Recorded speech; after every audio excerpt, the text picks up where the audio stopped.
Plusieurs lignes de la parole mènent à une seule ligne, celle de la vérité éternelle.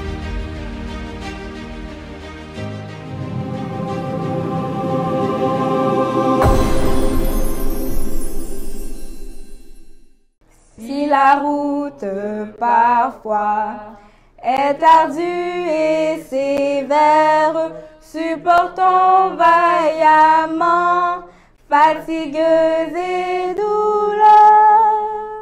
Quand le chemin des cieux doit passer au calvaire, regardons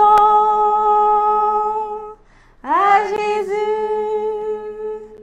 Regardons à Jésus, couronnons le vainqueur.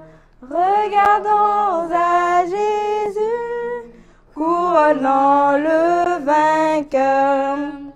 Si l'ennemi cruel nous attend au passage, s'il cache sous nos pas des pièges destructeurs, s'il trouble notre foi, ne perdons pas courage, regardons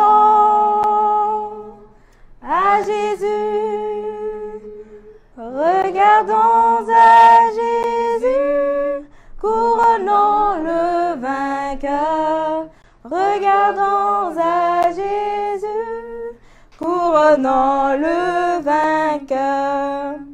Et quand viendra pour nous la fin de la carrière, si l'ombre de la mort enveloppe nos cœurs, cherchons encore en haut l'éternelle lumière, regardons à Jésus, regardons à Jésus, couronnons le vainqueur, regardons à Jésus, couronnons le vainqueur. Nous allons maintenant faire place à frère Olivier Dubois qui nous apportera le premier message ayant pour titre « La vie à la campagne ». Bon appétit à tous.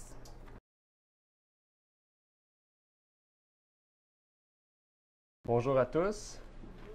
Bonjour. Ceux qui sont ici parmi nous et sur le live, je vous remercie d'être présents pour ce moment d'étude et de jeûne. Avant de commencer mon étude, j'aimerais prier avec vous.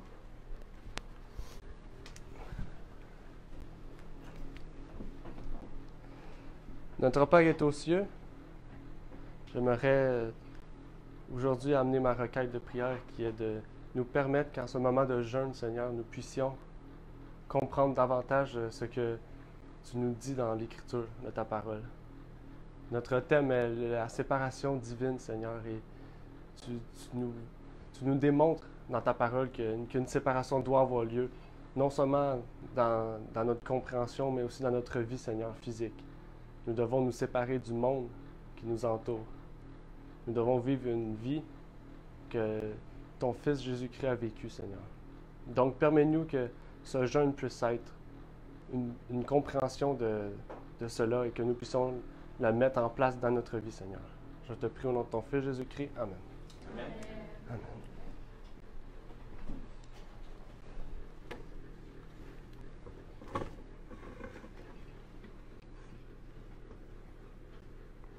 Donc, pour la première partie de notre étude, le thème sera la ville et la campagne, ou la vie à la campagne, comme vous pouvez voir ici sur l'écran.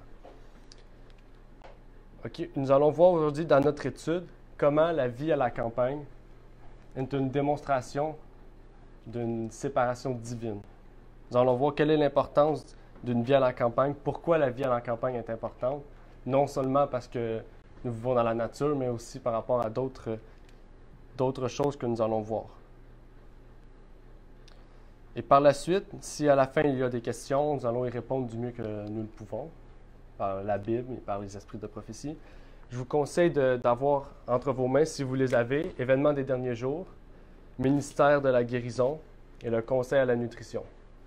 Ces 3 livres-là seront utilisés aujourd'hui et plusieurs autres, mais principalement ces livres seront utilisés pour parler de la vie à la campagne. Et nous allons commencer par parler de la ville. OK? La ville est une porte à la misère, au vice, au crime et à la perversion. Il est écrit dans le ministère de la guérison à la page 159 et 160, « Des milliers et des dizaines de milliers de gens entassés dans les villes ne gagnent souvent qu'un salaire dérisoire.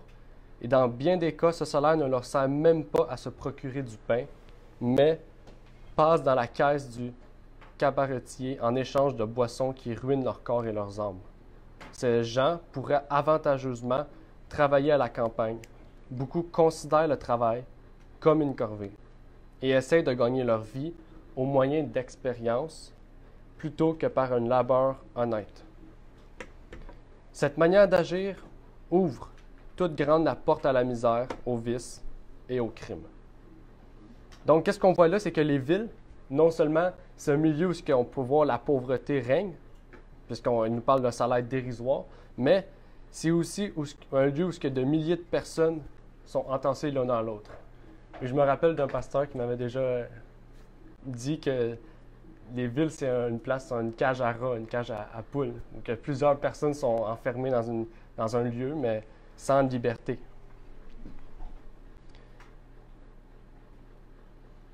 Dans le ministère de la guérison, à la page 307, il nous est dit « Dans le monde entier, les villes deviennent des foyers du vice. De tous côtés, on y voit et on y entend le mal.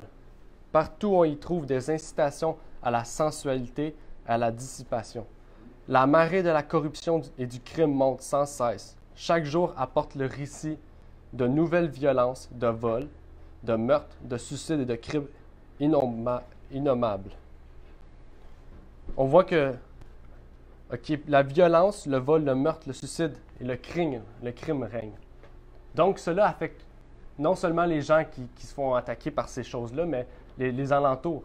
Les enfants qui voient les crimes, qui voient les vols, qui voient la sensualité du monde, ils voient tout. Les gens, par la suite, sont affectés par ça, ils sont enclins, on pourrait dire, ou tendance à faire les mêmes choses qu'ils voient. Okay?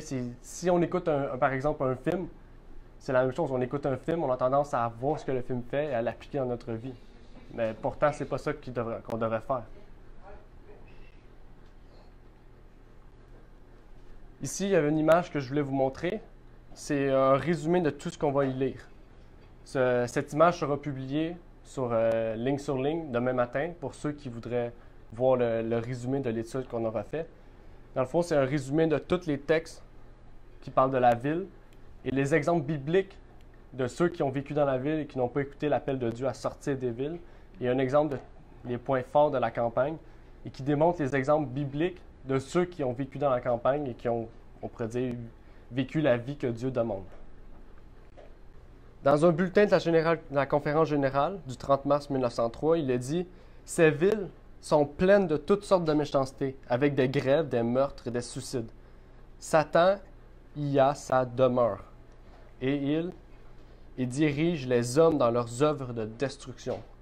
Sous son influence, ils tuent pour le plaisir de tuer, ce qu'ils feront de plus en plus. On voit que les villes, c'est la demeure de qui? La demeure de Satan. Et Satan veut quoi? Il veut tuer, non pour justement pour quelque chose, un but ou de quoi, non, tuer justement pour son plaisir personnel. Okay? Les hommes sont dirigés pour le plaisir de Satan. Si nous nous plaçons sous des influences douteuses, pouvons-nous attendre de Dieu un miracle qui annule les effets de nos erreurs de conduite? Certainement pas. Abandonnez les villes aussitôt que vous le pourrez. Achetez un peu de terrain où vous puissiez avoir un jardin, où vos enfants puissent voir s'épanouir les fleurs et apprendre des leçons de simplicité et de pureté. Okay? Elle écrit ça en 1903. Ce qui veut dire qu'on pourrait à peu près dire quasiment 120 ans plus tard, l'appel n'est pas seulement, on pourrait dire, aggravante, mais c'est quasiment immédiatement. Il faut immédiatement sortir des villes. Et c'est pas que je vous appelle à vous presser de sortir des villes. C'est seulement qu'Ellen White démontre qu'il faut sortir aussitôt qu'on le peut. 120 ans plus tard, il faudrait sortir non seulement aussitôt que prévu, mais dès maintenant. Dans Conseil sur la nutrition et les aliments, à la page 479, il est dit « Aux parents qui vivent dans les villes, le Seigneur adresse un cri d'alarme. Gardez vos enfants chez vous. Tenez-les éloignés de ceux qui méprisent les commandements de Dieu, qui enseignent et qui pratiquent le mal. Fuyez les villes aussi vite que possible. » Okay? Nous pouvons voir qu'elle donne un conseil aux parents qui vivent dans les villes. Elle demande quoi? Un cri d'alarme. Ce n'est pas n'importe quel cri, c'est un cri d'alarme. Gardez vos enfants chez vous. Tenez-les loin de qui? De ceux qui méprisent les commandements de Dieu. OK? Ce qui veut dire qu'il y a une importance pour l'éducation des enfants. Elle demande que les enfants vivent dans la simplicité, qu'ils vivent en dehors des villes, car les villes ne sont pas une place où que la simplicité règne. Dans le manuscrit 115, il est dit « En harmonie avec la lumière qui m'est donnée, j'invite les gens à sortir des grands centres de population. Nos villes sont de plus en plus perverses. Ils deviennent de plus en plus évidents, le font inutilement au péril du salut de leurs âmes. » Okay? Vivre dans les villes, c'est un péril pour le salut de nos âmes. C'est important, ça, le salut de nos âmes. S'il n'y a plus de salut, c'est fini. Sans salut, il n'y a rien. Par la suite, la ville, c'est un point sur notre santé qui est mis en péril. Vivre dans les villes n'est pas bon pour notre santé. Nous allons voir pourquoi. Dans les grandes villes, de nombreux êtres humains reçoivent moins de soins et de considération que les animaux domestiques. Que de familles sont entassées dans de misérables taudis où les rayons de soleil ne pénètrent jamais. C'est pourtant là que des enfants naissent, grandissent et meurent. Ils ne voient rien de beauté de la nature que Dieu a créé pour nous charmer et élever notre âme. Déguenillés, affamés, ils vivent au milieu du vice et de la dépravation dont ils subissent le contact avilissant et dont leur caractère porte l'empreinte. Ce qui veut dire que leur caractère porte l'empreinte des villes. Porte le caractère de quoi? Du vice, de la dépravation, du crime, du vol. Et plus ça avance, plus que le monde se dégrade, donc plus que les enfants sont acquis à faire ça, ces choses-là. Ils entendent profaner le nom de Dieu, un langage grossier, des imprécations et des injures remplissent leurs oreilles. Le relent des liqueurs et la fumée du tabac, les exhalaisons malsaines, la dégradation morale pervertissent leurs sens. Des légions d'adolescents sont ainsi lancés dans la voie du crime et deviennent les ennemis de la société qui les a abandonnés à la misère et à la dégradation. Okay? Nous pouvons voir que qui laisse les adolescents? Qui laisse les adolescents? La société. La société laisse les adolescents comme ça. Il laisse les adolescents partir dans le crime, dans le vol, dans l'usure, dans l'utilité de tabac ou d'alcool ou de toutes sortes de dépravations. Cependant, tous les pauvres des bas-fonds des grandes villes ne sont pas dans des conditions morales aussi tristes. On y trouve des hommes et des femmes craignant Dieu. Nous allons voir des exemples bibliques de choses similaires plus tard dans la présentation. Qui ont été plongés dans la misère par la maladie ou les procédés malhonnêtes de leurs exploiteurs. Ici, on parle des villes. La ville cause des maladies. Ça peut causer des procédés malhonnêtes de personnes, des directeurs de compagnies ou des places où que vous avez travaillé. Beaucoup de gens intègres et bien intentionnés deviennent pauvres parce qu'ils n'ont pas de métier. Leur ignorance les rend incapables d'affronter les difficultés de l'existence. Attirés par la grande ville et n'y trouvant pas d'emploi, ils subissent l'influence avilissante du vice qu'ils coudoient journellement.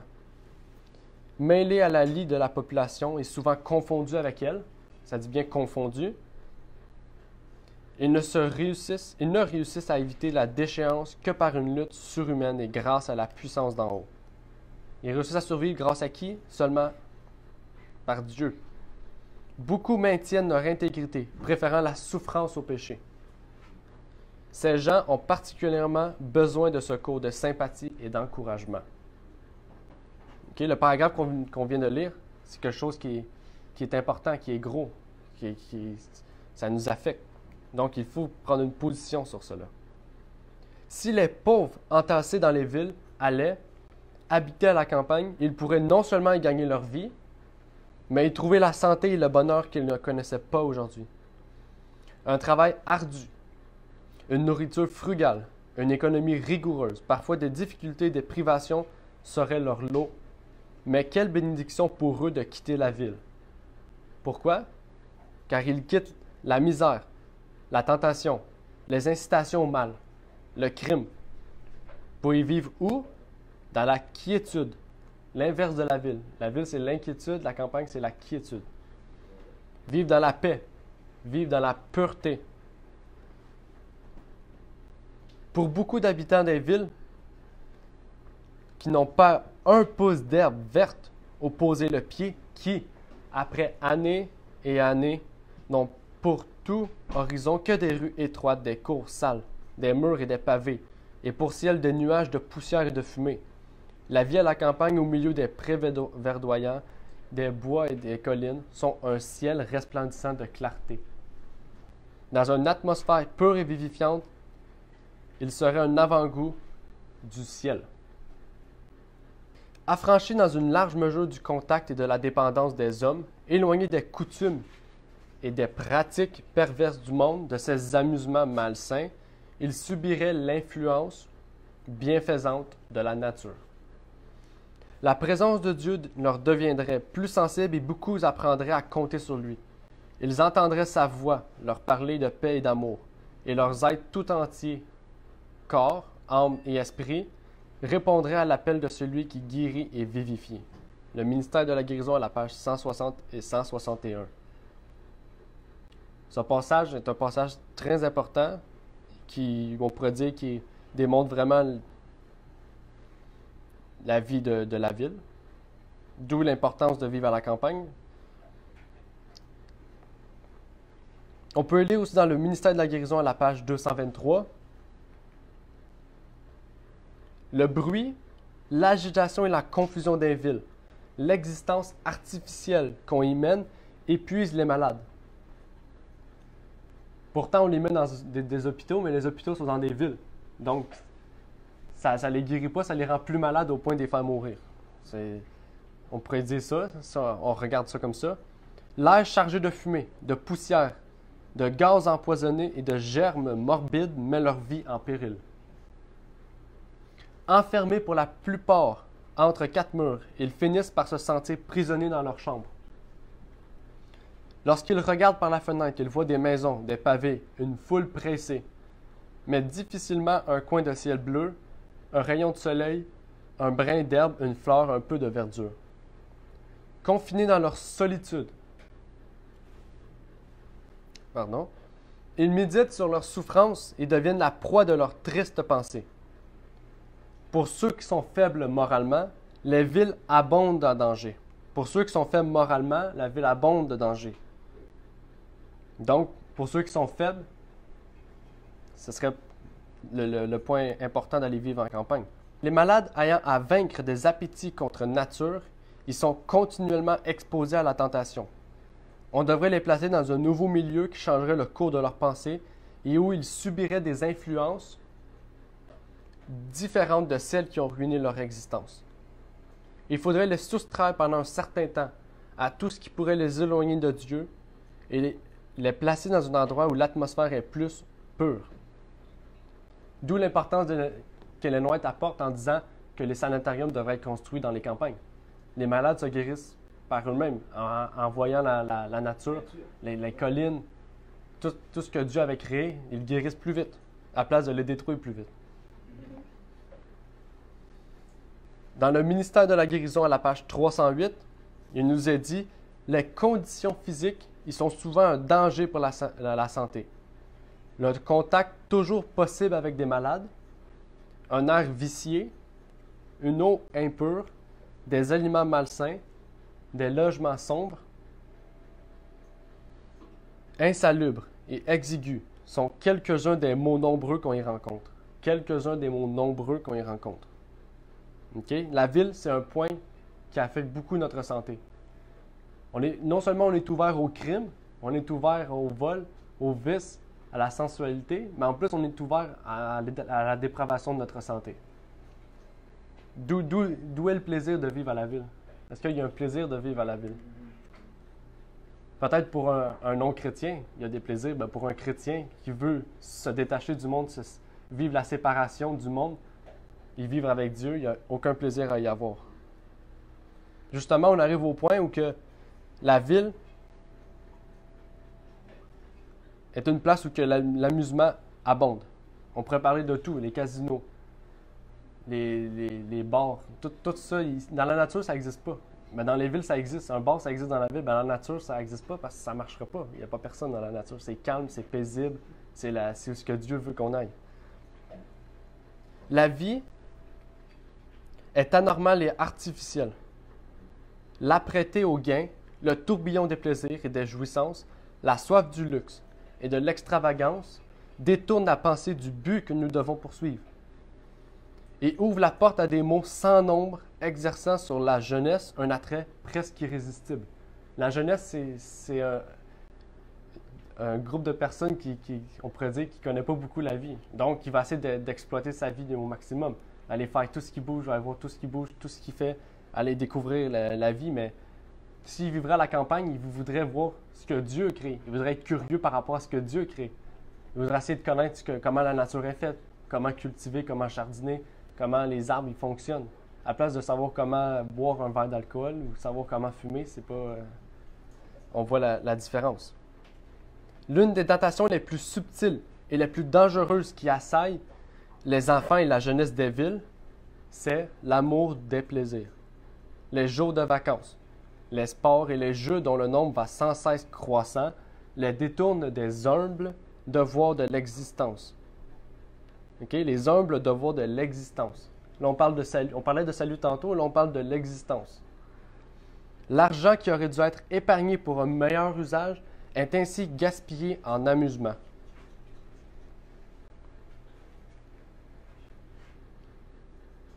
Ellen White continue en disant « Les parents affluent avec leur famille vers les villes parce qu'ils pensent qu'il est plus facile d'y gagner sa vie qu'à la campagne.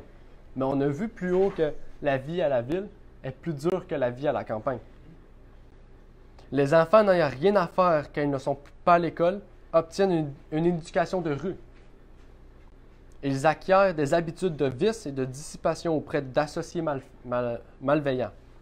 Les parents voient tout cela, mais il faudra faire un sacrifice pour corriger leurs erreurs. Il faudra faire quoi? Partir de la ville pour aller à la campagne.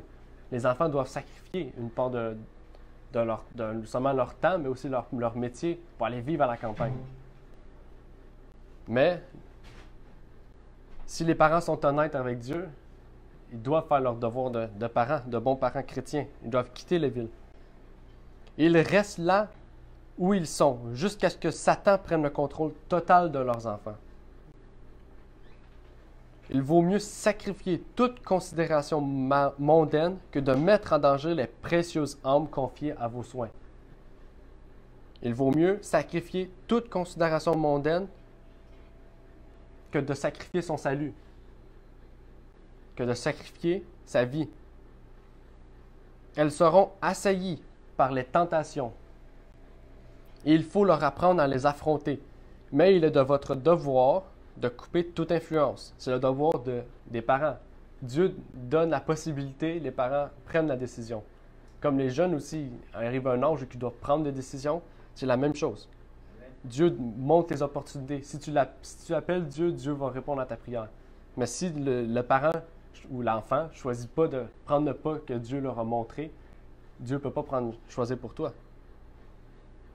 Mais il est de notre devoir de couper toute influence, de briser toute habitude, de rompre tout attachement qui vous empêche de vous engager le plus librement, le plus ouvertement et le plus chaleureusement possible, vous et votre famille, envers Dieu. Elle continue en disant, « Au lieu de la ville surpeuplée, cherchez un endroit à la retraite, où vos enfants seront dans la mesure du possible, à l'abri de la tentation, et où ils seront formés et éduqués pour être utiles. » C'est-à-dire que la ville les forme de façon inutile, si on y va logiquement. Le prophète Ézéchiel énumère ainsi les causes qui ont mené au péché et à la destruction de Sodome. L'orgueil, la plénitude du pain et l'abondance de l'oisiveté étaient en elle et chez ses filles. Elle n'a pas non plus renforcé les mains des pauvres et des nécessiteux. Elle n'a pas aidé les pauvres et les nécessiteux. Tous ceux qui échappent à la perte de Sodome doivent renoncer au trajet qui a amené le jugement de Dieu sur cette ville mauvaise. Testimonies for the Church, volume 5, à la page 232 et 233.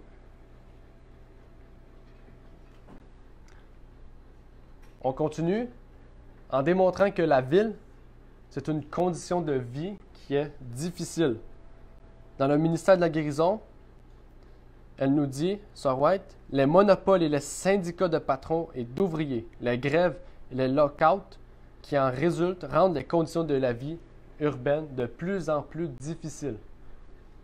De sérieuses difficultés sont devant nous et bien des familles seront obligées de quitter les villes. Elle dit aussi, ici, que ce sera de plus en plus difficile. On sera obligé de quitter les villes. Aujourd'hui, est-ce que ça a changé? Non, ça l'a seulement aggravé. Ça l'a empiré. Les gens ne sont pas de plus en plus chrétiens, ils sont de moins en moins chrétiens. On continue dans la partie de la ville qui démontre qu'un jugement imminent sera tombé ou tombera sur les villes. On lit dans Évangéliser à la page 233, à la page 33, désolé. Si seulement le peuple de Dieu avait conscience de la destruction imminente de milliers de villes. C'est pas une, deux, trois ou quatre villes. C'est pas juste Montréal, New York, les grandes villes, non, des milliers de villes. Aujourd'hui, presque entièrement vouées à l'idolâtrie. Elle continue dans Événements des derniers jours à la page 76 en disant « Le Seigneur appelle son peuple à déménager hors des villes, car à l'heure où vous n'y attendrez pas, qu'est-ce qui va arriver? Le feu et le soufre pleuvront des cieux sur ces villes. Le choc sera proportionnel à leur péché. Donc, plus le péché sera grand dans la ville, plus que le feu sera destructeur. Lorsqu'une ville sera détruite, que notre peuple ne regarde pas cela comme une mince affaire. Ce qui veut dire qu'il faut se poser des sérieuses questions. Et qu'ils ne pensent pas qu'il est possible, si l'opportunité se présente, de reconstruire eux-mêmes des maisons dans cette ville même détruite. Ici, on peut même voir l'histoire de Kellogg's. Le sanatorium a brûlé en 1902. Pourtant, aussitôt qu'il a su que le sanatorium avait brûlé, il en a construit un autre, 4-5 fois plus gros que le premier. Ici, il fait l'erreur que Ellen White a dit de ne pas faire. Ne reconstruisez pas ce que Dieu a détruit. Nous allons voir des exemples bibliques de gens qui ont vécu dans la ville et qui ont été détruits, entre guillemets, détruits dans le sens qu'une partie de la famille ou toute la famille ou spirituellement, ils ont été détruits. Est-ce que vous avez des idées de gens qui ont été détruits? Et Lot. Lot.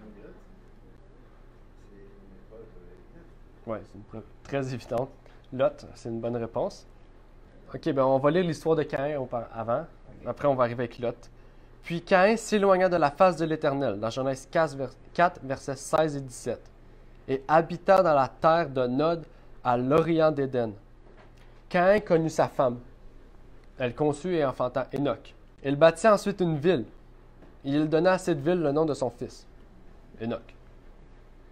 Qu'est-ce qu'on peut remarquer ici? Caïn, c'est qui dans l'histoire? Caïn, c'est qui dans l'histoire? Oui, c'est le premier meurtrier de l'histoire biblique. Et non seulement le premier meurtrier, c'est lui aussi que Dieu lui a dit de se retirer de sa famille, mais en plus, c'est le premier à avoir bâti une ville. Donc, on voit que le plan de Dieu n'était pas dans la ville. C'était dans la campagne.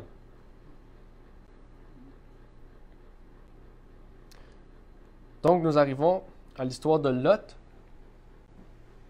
qu'on peut relater dans The Review and Herald, le 11 décembre 1900, et qui dit « Les anges de la miséricorde pressaient Lot. » Ils pressaient Lot. Sa femme et ses filles, ils les prenaient par la main. Donc, il les pressait par la main, ça veut dire qu'il n'avait pas écouté l'appel de Dieu. Donc, les anges disaient « Dépêchez-vous, il faut qu'on sorte parce que la ville va brûler. » Si Lot s'était hâté comme le désirait le Seigneur, sa femme ne serait pas devenue un bloc de sel.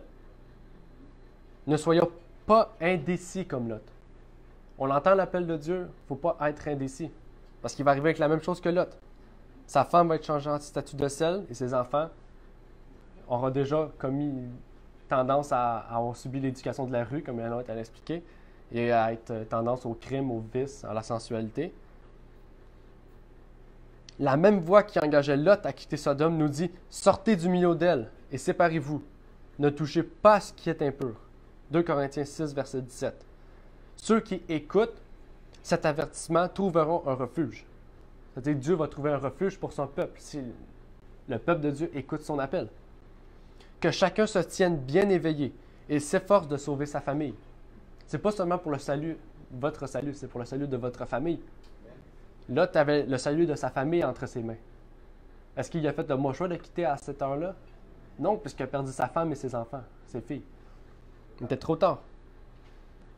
Qu'il saigne ses reins en vue du travail.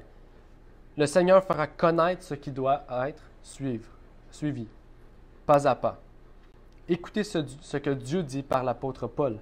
Travaillez à votre salut avec crainte et tremblement, car c'est Dieu qui produit en vous le vouloir et le faire selon son bon plaisir. Philippiens 2, versets 12 et 13. Lot parcourait la plaine de mauvais gré, d'un pas paresseux, de s'être si longtemps associé à de méchants gens. Il ne put discerner le danger avant que sa femme ne devint une statue de sel. Donc, il a vu le danger quand sa femme s'est changée en statue de sel. Fait qu'on voit qu'il était trop tard. Il a compris qu'il était trop tard quand il était sorti de la ville puis que la ville était en feu, dans le fond. Que sa femme s'est changée en statue de sel. On peut voir aussi que cet article ne relate pas l'histoire de ses enfants. Mais je pense que tout le monde connaît l'histoire de Lot et de ses enfants. Qu'est-ce qui est arrivé avec ses filles? Donc, on ne va pas s'attarder là-dessus. Et on va continuer dans la partie de la campagne. La campagne, ou la nature, c'est la médecine de Dieu. Dieu a démontré que la façon de se guérir, c'est dans la nature. Dans le ministère de la guérison, à la page 222-223, il a dit « On obtiendrait de bien meilleurs résultats dans les maisons où l'on soigne les malades si elles étaient situées loin des villes. Autant que possible, que ceux qui cherchent à recouvrir la santé se rendent à la campagne où ils pourront bénéficier de l'air pur. La nature est le médecin de Dieu.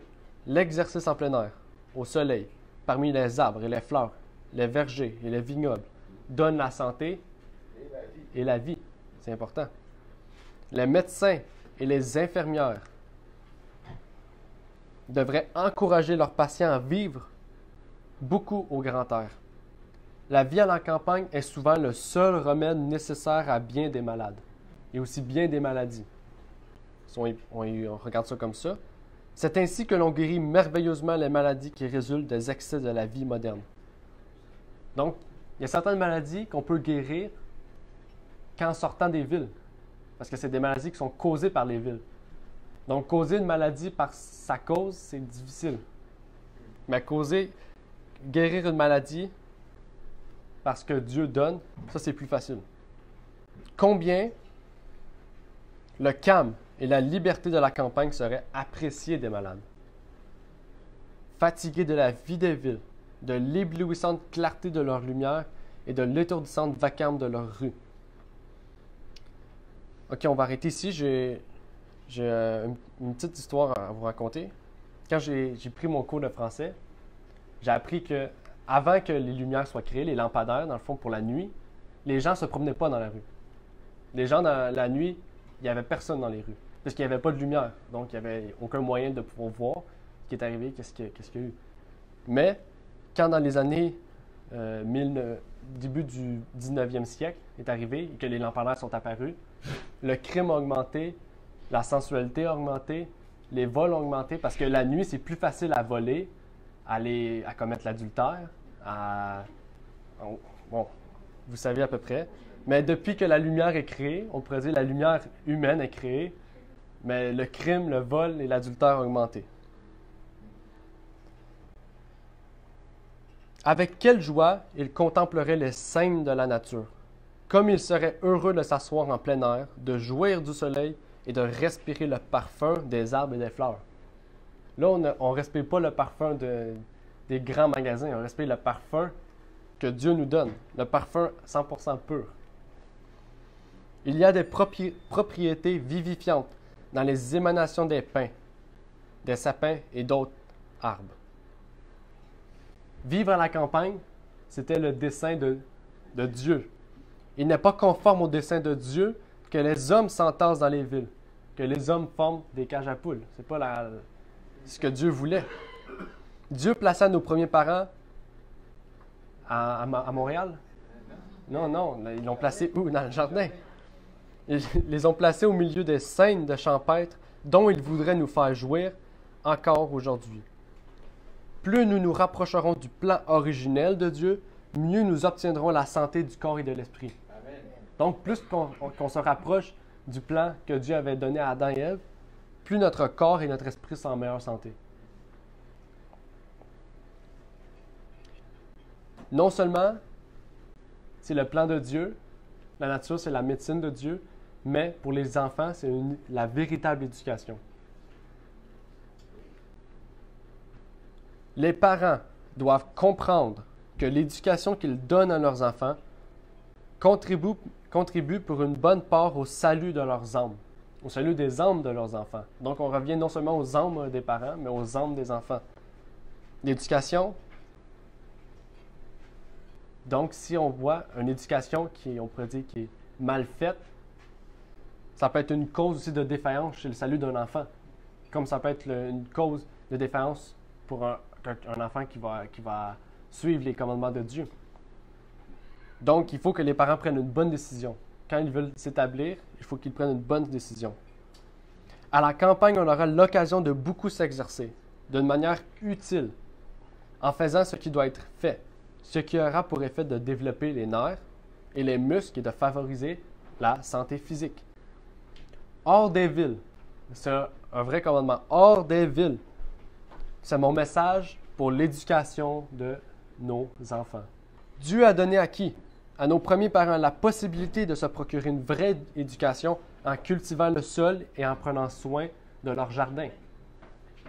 Après la venue du péché, à la suite de la désobéissance aux exigences du Seigneur, le travail des champs devint beaucoup plus pénible, car la terre maudite produisait de mauvaises herbes et des épines. Mais l'occupation n'est pas en elle la conséquence du péché. Le fait de jardiner, ce n'est pas la conséquence du péché. Dieu avait mis ça dans le jardin d'Éden. C'est le grand maître lui-même qui a béni la culture du sol. Le dessein de Satan est d'attirer hommes et femmes vers les villes. À cet effet, il invente toute espèce de nouveautés et d'amusements, toutes sortes de divertissements. Nos villes d'aujourd'hui ressemblent de plus en plus aux villes d'avant le déluge. Aux villes d'avant le déluge. Et on sait que le déluge va revenir d'une façon où ce sera un déluge de feu. Pas de pluie, de feu. Qui se laissera avertir? Nous le répétons, hors des villes. Ne considérez pas une grande privation de devoir aller sur les collines et les montagnes. Recherchez plutôt la solitude, où vous pouvez vous sentir seul avec Dieu pour apprendre à connaître sa volonté et ses voies. Qu'est-ce que Jésus faisait? Il allait prier sur la montagne. Qu'est-ce que les apôtres ont fait par la suite? Ils allaient prier sur les montagnes, ils allaient prier seuls. Dans les villes, où est-ce qu'on peut prier seul? Même dans notre maison, on ne peut pas prier seul parce que la télé marche. Il y a toujours une interaction, il y a toujours quelque chose qui arrive. Elle continue en disant « Je supplie nos membres d'accroître spiritualité, que ce soit là leur ambition constante. Le Christ est à la porte. Okay? Le Christ ne marche pas dans la rue, il est à la porte. Ce qui veut dire qu'il arrive très, très, très bientôt. C'est pourquoi je dis à nos membres, ne considérez pas comme une privation d'être appelés à quitter les villes et à vous installer dans la campagne. Là, de riches bénédictions attendent ceux qui voudront les saisir. Amen. Dieu a un plan pour nous. Si on accepte son plan, vivre à la campagne, Dieu va non seulement nous guider, mais il va nous bénir. En admirant les scènes de la nature, les ouvrages du Créateur, en étudiant les œuvres sorties des mains de Dieu, insensiblement vous serez transformés à son image. Manuscrit 85, 1908. Elle continue dans Conseil aux éducateurs, aux parents et aux étudiants, à la page 235, en disant « Nous sommes des réformateurs. Nous désirons que nos enfants fassent les meilleures études possibles. Donnons-leur donc des activités qui feront travailler leurs muscles. Des exercices physiques réguliers font partie de l'éducation des jeunes, même dans ces derniers temps. On gagnera beaucoup à associer le travail manuel à nos écoles. Quand on parle de travail manuel, c'est pas placer une salle de gym. C'est placer une école de menuiserie, de bricoleur, une école de jardinage. On pourrait continuer, il y a plein de métiers qui travaillent les muscles d'une façon utile. En suivant ce plan, nos étudiants gagneraient en souplesse d'esprit et en vigueur mentale. Donc, ils deviendraient d'une façon plus intelligents, devenant capables d'accomplir davantage de travail intellectuel à un temps donné que s'ils se contentaient d'étudier seulement. Donc, l'important, qu'est-ce qu'on voit à l'école des villes? Ils nous font seulement étudier. Ils ne nous font pas travailler le corps. Et en faisant ça, le cerveau travaille plus lentement. Mais si le corps, on pourrait dire, travaillerait et se fatiguerait, le cerveau serait plus apte à recevoir et à comprendre et à faire le travail efficacement. Ils quitteront l'école sans avoir affaibli leur constitution, avec une énergie et un courage qui leur permettront de persévérer, quel que soit le poste où la providence divine les placera.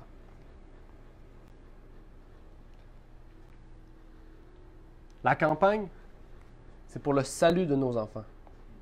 Des enfants, je devrais dire, j'ai pas vraiment d'enfants encore, donc ce serait pour les enfants en général qui sont dans la vérité présente ou qui veulent faire ce que Dieu leur demande de faire. Ellen White dit « Je n'ai pu dormir à partir de 2 heures du matin. Pendant la nuit, je me vis assister à un comité. Je recommandais à quelques familles de profiter des moyens offerts par le Seigneur et de s'éloigner des villes pour le salut de leurs enfants. Quelques-unes s'attardaient, incapables de se décider. N'exposez pas plus longtemps vos enfants aux tentations des villes mûres pour la destruction. Le Seigneur nous a envoyé des avertissements. Il nous a conseillé de sortir des villes. Cessons donc de placer nos fonds dans les villes. Père et mère, quel cas faites-vous des âmes de vos enfants? De quel cas on les fait? C'est pour le salut, c'est important. Est-ce que vous préparez les membres de votre famille en vue d'être transférés dans les parvis célestes? Les préparez-vous à devenir membres de la famille royale? Enfants du roi du ciel? Que sert-il à un homme de gagner tout le monde s'il perd son âme? Marc 8, 36. Que sont les commodités, le confort, les facilités, si on le compare à la valeur des âmes de vos enfants? Il n'y a aucun confort, aucune commodité, aucune facilité qui peut être comparée à la valeur d'une vie. Non seulement d'un adulte, mais ici, c'est d'enfant. La campagne, c'est un véritable exercice physique. Elle nous dit dans Éducation à la page 248, « Pour se délasser après l'étude, rien ne vaut l'exercice en plein air qui met en mouvement le corps entier. Aucun exercice manuel n'égalera l'agriculture. Aucun exercice manuel. Il n'y a rien qui égale l'agriculture. Parce que l'agriculture travaille tout le corps. Il ne travaille pas une certaine partie du corps, il travaille tout le corps. Il faut s'appliquer davantage à faire naître et encourager l'intérêt pour les travaux agricoles. Le maître doit attirer l'attention sur ce que la Bible dit de l'agriculture. Selon le plan de Dieu, l'homme devait cultiver la terre. Le premier homme, chef de la création, avait reçu un jardin dont s'occuper, et beaucoup de grands hommes, de ceux qui sont l'honneur de la terre, ont été des cultivateurs. Si on regarde la plupart des patriarches de la Bible, ils étaient des cultivateurs. Ils étaient des gens qui travaillaient la terre, des gens qui travaillaient avec la nature. Que le maître montre les avantages d'une telle vie. Même un roi est tributaire de la campagne, dit le sage. Ecclésiaste 5, verset 8. Du cultivateur, il est écrit, son Dieu lui a enseigné la marche à suivre. Il lui a donné ses instructions. Ésaïe 28, 26.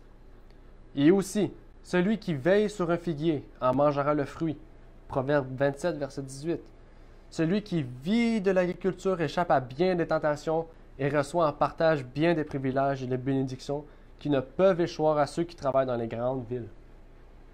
Donc, on pourrait même voir que pour les parents, c'est un travail de moins à faire, puisqu'il y a moins de tentations, ils ont moins de travail à faire sur les enfants, puisque les enfants sont formés par eux-mêmes, par l'agriculture, par la nature. À notre époque de société géante, de concurrence, peu de gens peuvent jouir d'une indépendance et d'une assurance quant aux fruits de leur travail, aussi grande que celle du cultivateur. Donc, on peut voir que un cultivateur est plus heureux après 60 ans qu'il cultive la terre que quelqu'un qui travaille chez McDo pendant 70 ans. Il y a plus de joie à un cultivateur de dire j'ai travaillé la terre pendant 70 ans, j'ai travaillé manuellement, que dans un bureau à taper sur des lettres et des chiffres pendant 70 ans. C'est pas moi qui le dis, c'est Dieu qui le dit, par sa servante Ellen White. Non seulement c'est une éducation, c'est un travail manuel, c'est la médecine de Dieu, mais c'est une préparation pour la loi du dimanche. Il ne faut pas nous installer là où nous serons forcés d'entretenir d'étroites relations avec ceux qui n'honorent pas Dieu. Bientôt se produira une crise par rapport à l'observation du dimanche. Donc on voit que si on fait exprès d'aller dans les villes, de vivre à côté de dizaines de milliers de personnes qui ne suivent pas ce que Dieu dit, c'est sûr qu'on a un plus grand risque de soit désobéir à Dieu, soit d'être maltraité ou de subir ce que les autres vont nous faire. Elle continue en disant, « Les partisans du dimanche font valoir leurs prétentions avec toujours plus de force. Et cela aura pour effet d'opprimer ceux qui sont décidés à garder le sabbat du Seigneur. Il faut nous installer là où nous pourrons obéir, comment? Totalement au commandement relatif au sabbat. Tu travailleras 6 jours, telle est la déclaration du Seigneur, et tu feras tout ton ouvrage. Mais le 7e jour est le jour du repos de l'Éternel, ton Dieu, tu ne feras aucun ouvrage. Exode 20, versets 9 et 10. Ayons soin de ne pas nous établir là où il sera difficile pour nous et nos enfants d'observer le sabbat. Si la providence divine nous permet de nous assurer un lieu loin des villes, le Seigneur nous demande de le faire. Si on a la possibilité de fuir loin des villes, prenez pas de chance, n'hésitez pas, allez-y. Dieu va s'occuper du reste. Amen. Amen. Des temps de trouble sont devant nous. C'est pas un petit temps, c'est des temps de trouble. Si on vit dans les villes, on va subir les moqueries, les conséquences, n'importe quoi, même au point qu'on pourrait se faire tuer avant le temps. Ellen White nous parle que avant le temps de persécution, avant le temps du décret de mort, certains essaieront de tuer des gens. Certains vont le faire. Justement, on arrive au point que c'est une préparation pour le décret de mort. Dans l'histoire de la rédemption, à la page 419, il est dit « J'ai vu les saints quitter les villes et les villages, se réunir par groupes et vivre dans les lieux les plus retirés de la terre. Les anges leur apportaient de la nourriture et l'eau. » Ça fait un peu liaison à Élie quand il s'est caché dans une grotte et que Les corbeaux le nourrissaient et à un moment donné, c'est un ange qui le nourrissait. Alors que les méchants souffraient de la faim et de la soif, puis je vis les grands de ce monde qui se consultaient, et Satan et ses anges très affairés autour d'eux. Je vis un écrit qu'on répandait dans différentes parties de la terre, prescrivant que si les saints n'abandonnaient pas leurs idées particulières, ne renonçaient pas à l'observation du sabbat pour observer le premier jour de la semaine, il serait permis, après un certain temps, de les mettre à mort. Mais au moment de cette épreuve, les saints conservaient leur calme. Pourquoi ils conservaient leur calme? Ils se confiaient en Dieu et s'appuyant sur la promesse que Dieu leur avait faite, qu'il leur sera préparé un moyen pour en triompher. Donc, vous avez le choix. Ici, on peut voir qu'il y a un choix. Soit vous devenez saint, comme Dieu est saint, et que vous quittez les villes et les villages, et que vous mangez et que vous buvez par les anges, soit que vous mangez, vous ne buvez pas, mais vous êtes permis de tuer sans pouvoir réellement les tuer, car Dieu nous protégera les saints. C'est un choix. Et la nature, c'est une contemplation des œuvres de Dieu. Au lieu de vous fixer à un lieu où seuls sont visibles les œuvres des hommes, où les spectacles qui s'offrent à vous et les bruits qui vous parviennent vous suggèrent des pensées mauvaises, où le tumulte et la confusion, la fatigue et tourment, à l'habiter ou là où vous pourrez contempler les œuvres de Dieu, de la nature. Que vos yeux reposent sur des champs verdoyants, des bosquets et des collines. Il ne faut pas s'asseoir et regarder le plus gros viaduc, le plus gros bateau, le plus gros bâtiment de Montréal ou des autres villes. Non, il faut voir, regarder des champs, des bosquets, des collines, contempler l'azur du ciel, que n'obscurcisse pas la poussière et la fumée des villes. Vous pourrez voir le vrai ciel. Vous pourrez respirer la vraie air. Vous pourrez vivre aussi pleinement en liberté, vivre dans ce que Dieu nous avait promis. Éloignés des divertissements et des plaisirs malsains de ces derniers, vous pourrez devenir les compagnons de vos enfants. Vous leur apprendrez ainsi à connaître Dieu par ses œuvres et vous les formerez pour une vie intègre et utile. Rayon de soleil, de santé. Page 22, désolé.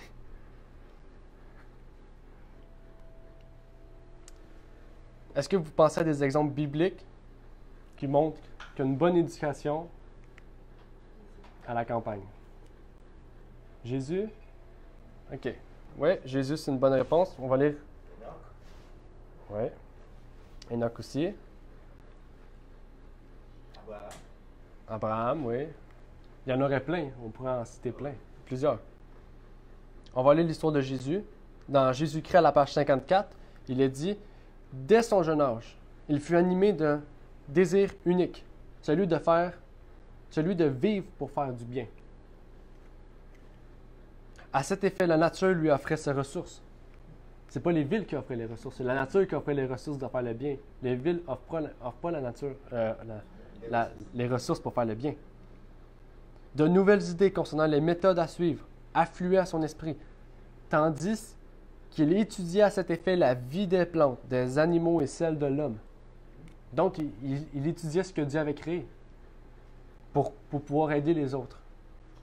Il s'efforçait continuellement de tirer des choses observées des illustrations pouvant lui servir à rendre plus clairs les oracles vivants de Dieu.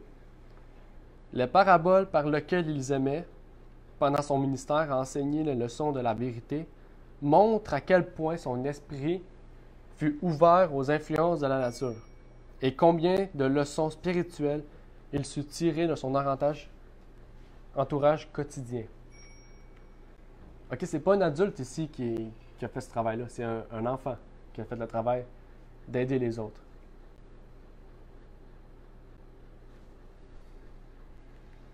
On peut voir Moïse, quand ils sont arrivés près de la terre promise, il est dit dans le ministère de la guérison à la page 237, « En terre promise, la discipline du désert fut appliquée de manière à favoriser la formation de bonnes habitudes.